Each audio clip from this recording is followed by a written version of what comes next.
Fala galera, tudo bom? Tiuli na área, vamos começar o Chama Tiuli #15. Depois de ter ido lá na Pedra do Pulo, eu resolvi trazer esse cara aqui para nossa conversa. Tô brincando.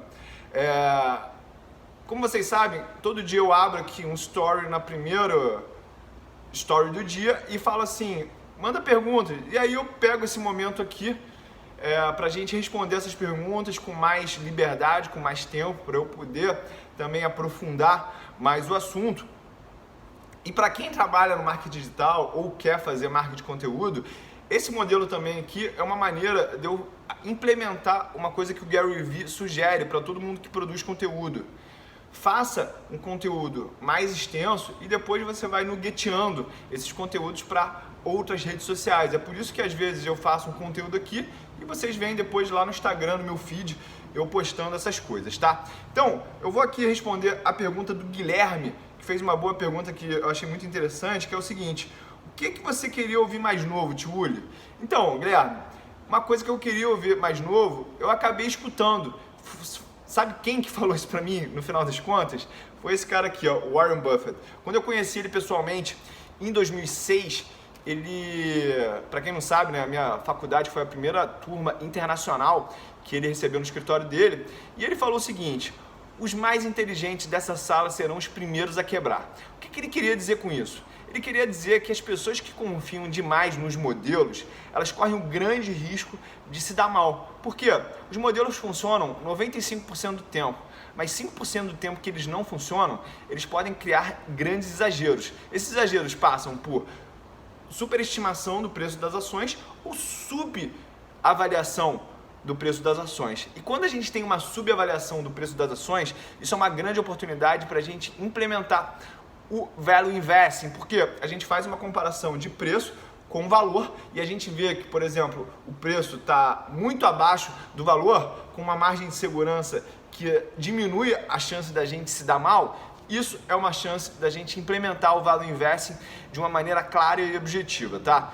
E as pessoas sempre vêm com aquela história: o Value Investing é só para empresa que não está crescendo, empresa que tem muita disponibilidade nas suas finanças e por isso ela se torna barata. Isso não é verdade, gente. O Value Investing, ele não tem nenhum tipo de preferência por ações de crescimento ou ações mais conservadoras.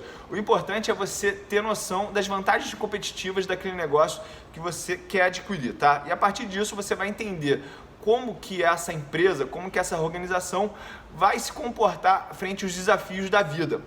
É muito claro que a gente não vai fazer um bom investimento no momento que o céu estiver claro. Por quê? Vai ter que ter dúvidas para a gente ter uma ação subavaliada, abaixo do seu valor intrínseco. Por quê? Porque o mercado estará interpretando ela de uma maneira errada. Por exemplo, vou dar aqui a Qualicorp como um exemplo prático.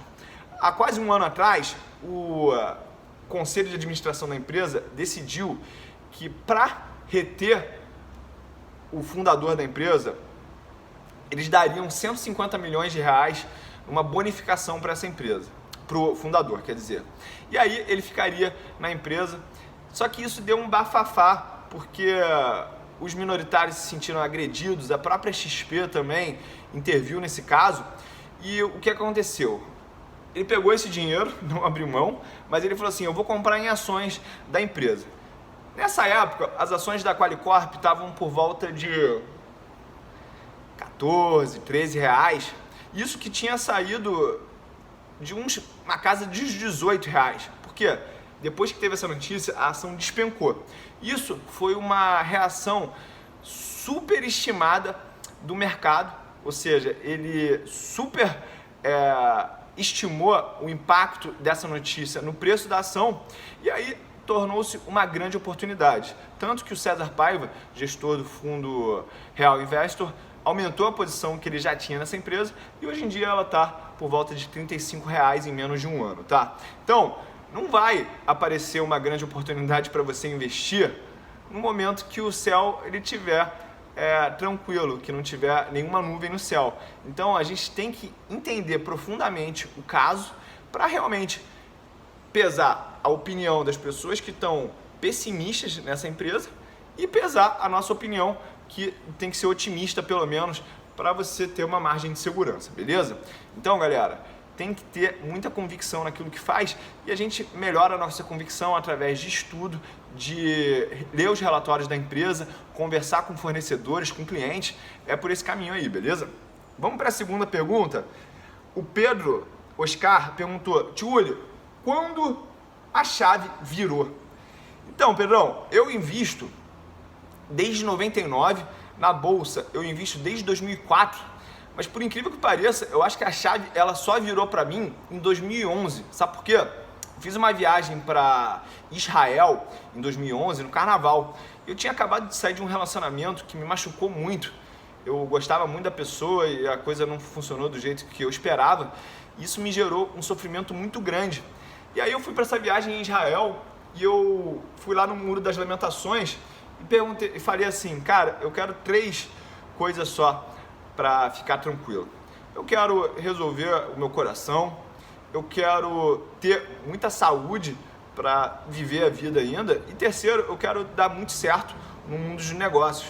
E naquele momento eu entendi que eu tinha que ser consistente, paciente, disciplinado e ser autorresponsável pelos meus resultados. Parei de fazer várias estratégias que eu fazia sem muita consistência. Fazia lançamento coberto, eu fazia um pouco de análise gráfica, eu fazia também o Value Investing, e no final das contas eu entendi que eu não estava sendo consistente nas minhas abordagens. Não tem nenhum problema você ter várias estratégias, mas eu acabava misturando uma com outra. Quando uma não dava errado, uma não dava certo na gráfica, eu falava: não, isso aqui virou de longo prazo. E algumas vezes eu até acertava, o problema é esse.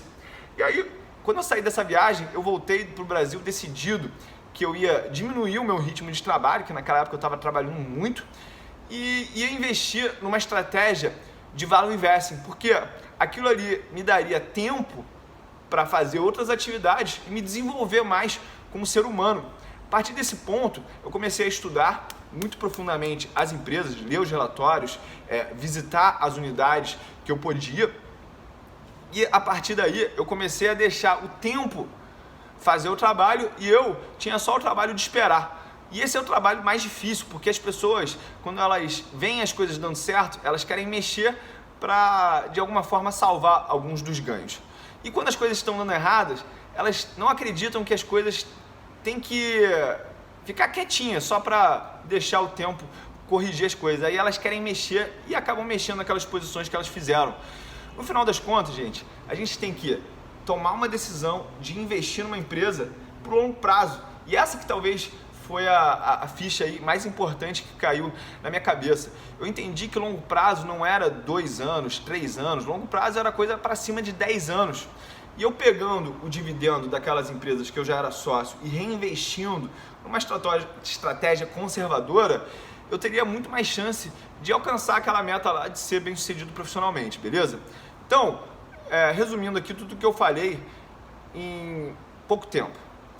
Escolhe uma estratégia, seja paciente, seja disciplinado, seja consistente e seja autorresponsável pelos resultados que você vai colher. Porque, no final das contas, quanto mais esforço você botar na pesquisa daqueles ativos, provavelmente maior será a chance de você ser bem sucedido, beleza? Então, o Value Investing trabalha com muito estudo e aí você toma uma decisão, compra e espera aquilo acontecer. Normalmente isso demora entre 3 e 5 anos para você colher esses resultados, beleza? Vamos aqui para outra pergunta, que é o seguinte. Vamos ver aqui. Como você se protegerá caso a bolsa venha para 50 mil pontos? Muito boa pergunta. Como eu vou me proteger caso a bolsa venha para 50 mil pontos?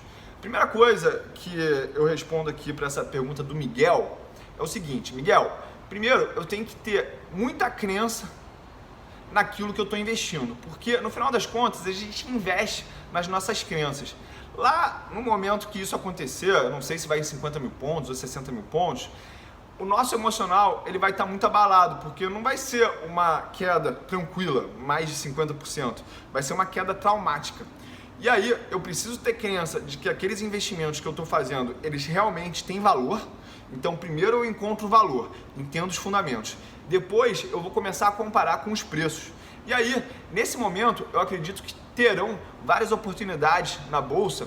E aí eu vou acabar usando aquela reserva de oportunidade que eu sempre falo. Não se preocupa com a reserva de oportunidade dela ser muito rentável. O que eu quero da minha reserva de oportunidade? Eu quero segurança dos preços de maneira nominal. Eu quero que aquilo tenha uma liquidez para eu acessar o quanto antes, porque no dia que o mercado cair, eu quero agir rápido. E terceiro, eu quero que aquilo tenha segurança, beleza? Então, pega só a letra. Eu quero na minha reserva de oportunidade segurança do nominal, eu quero liquidez e eu quero um baixo custo. Porque assim, com essas três características, eu consigo manter essa reserva de oportunidade o máximo de tempo possível, necessário na minha carteira, sem que ela seja muito custosa, entendeu? E aí, no momento que o Ibovespa estiver em 50 mil pontos, eu posso comprar aquelas ações que estão com preço muito abaixo do valor intrínseco. E isso vai ser margem de segurança, beleza? Então, galera, muito obrigado a todo mundo que assistiu esse vídeo aqui. Se você quiser fazer mais perguntas, é só digitar aí nos comentários. E não esqueça, deixa aqui o seu joinha, porque é muito importante você patrocinar esse conteúdo através desse joinha, porque você vai estar mostrando para as pessoas que esse é um conteúdo feito com amor e com muita qualidade, tá? Tamo junto e é só começo, galera!